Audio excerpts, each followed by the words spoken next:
കാസർഗോഡ് മഞ്ചേശ്വരത്ത് 18-കാരിയായ പിതാവ് കൊലപ്പെടുത്തിയ സംഭവം ക്രൂരമായ കൊലപാതകമായിരുന്നു. അതിൽ ഒരാൾക്ക് കുത്തിയിട്ടിരുന്നു. ആ ബന്ധു മരിച്ചു എന്നാണ് ഇപ്പോൾ വരുന്ന ഒരു വാർത്ത.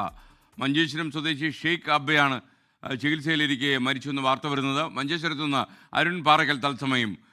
Arun, good morning. വല്ലാത്ത സങ്കടകരമായ വാർത്തയായി പോയി. ഈ പിതാവ് മയക്കുമരുന്നിന് അടിമയായിരുന്നു എന്നൊക്കെ രീതിയിലുള്ള വാർത്തകൾ വരുന്നുണ്ടല്ലോ, എന്താണ് വിവരങ്ങൾ?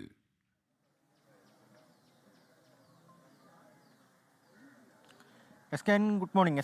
ഞാനിപ്പോൾ നിൽക്കുന്നത് തൂമിനാട് ഹിൽ ടോപ്പിലുള്ള ജുമൈലയുടെയും അതുപോലെ തന്നെ ഷെയ്ഖ് അബ്ബയുടെയും ഒക്കെ വീട്ടിലാണ്. ഈ വീട്ടിൽ വെച്ചാണ് ഇന്നലെ ഈ കൊലപാതകം നടക്കുന്നത്. ഇന്നലെ വൈകിട്ട് 6 മണിയോടുകൂടിയായിരുന്നു ഈ ആക്രമണം ഉണ്ടായത്.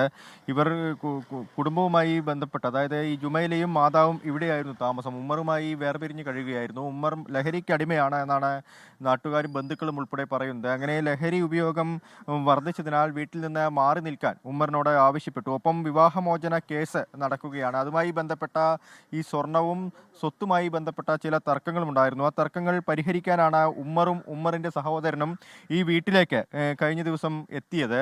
ആ തർക്കത്തിനിടെ ഈ കത്തി ഉപയോഗിച്ച് ഉമ്മർ ആക്രമണം നടത്തുകയായിരുന്നു. ആദ്യം ഷെയ്ഖ് അബ്ബയ്ക്കാണ് കുത്തേറ്റത്. ഷെയ്ഖ് അബ്ബയുടെ കാലിലും അതുപോലെ തന്നെ പുറത്തുമൊക്കെ കുത്തേറ്റിരുന്നു.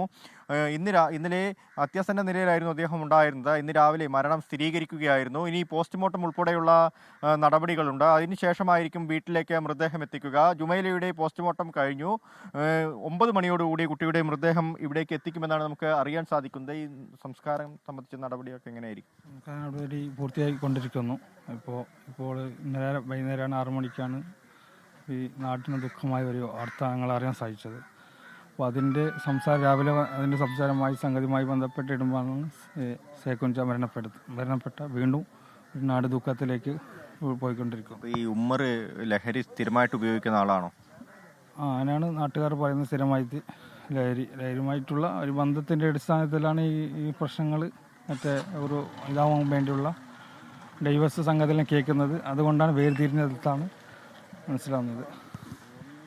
ഉമ്മർ നിരന്തരമായി ലഹരി ഉപയോഗിക്കുന്ന ആളാണെന്നാണ് നമുക്ക് മനസ്സിലാക്കാൻ സാധിക്കുന്നത്. കർണാടകത്തിൽ ഉൾപ്പെടെ ഇദ്ദേഹത്തിനെതിരെ നിരവധി കേസുകളുണ്ട്. അത് ഈ ലഹരിയുമായി ബന്ധപ്പെട്ട കേസുകളാണ്. എന്തായാലും ഈ ഉമ്മറിൻ്റെ ക്രിമിനൽ പശ്ചാത്തലം ഉൾപ്പെടെ പോലീസ് പരിശോധിക്കുകയാണ്. ഒപ്പം രക്തസാമ്പിൾ പരിശോധനയ്ക്ക് അയച്ചിട്ടുണ്ട്. ഏത് ലഹരിയാണ് ഉപയോഗിച്ചത് എന്ന കാര്യത്തിലൊക്കെ ഒരു വ്യക്തത വേണം. അതിനുശേഷമായിരിക്കും തുടർ നടപടികൾ ഉണ്ടാവുക. ഇന്ന് തന്നെ തെളിവെടുപ്പ് ഉൾപ്പെടെയുള്ള കാര്യങ്ങളിലേക്ക് കടക്കുമെന്നാണ് അറിയിച്ചിരിക്കുന്നത്. ലോകത്തെവിടെയായാലും ഏത് സമയത്തും 24 വാർത്തകളും ഓഗ്മെന്റഡ് റിയാലിറ്റി പാക്കേജുകളും എക്സ്പ്ലെയിനറുകളും വിശദമായി കാണാൻ ഞങ്ങളുടെ യൂട്യൂബ് ചാനൽ നിങ്ങൾക്ക് സബ്സ്ക്രൈബ് ചെയ്യാം.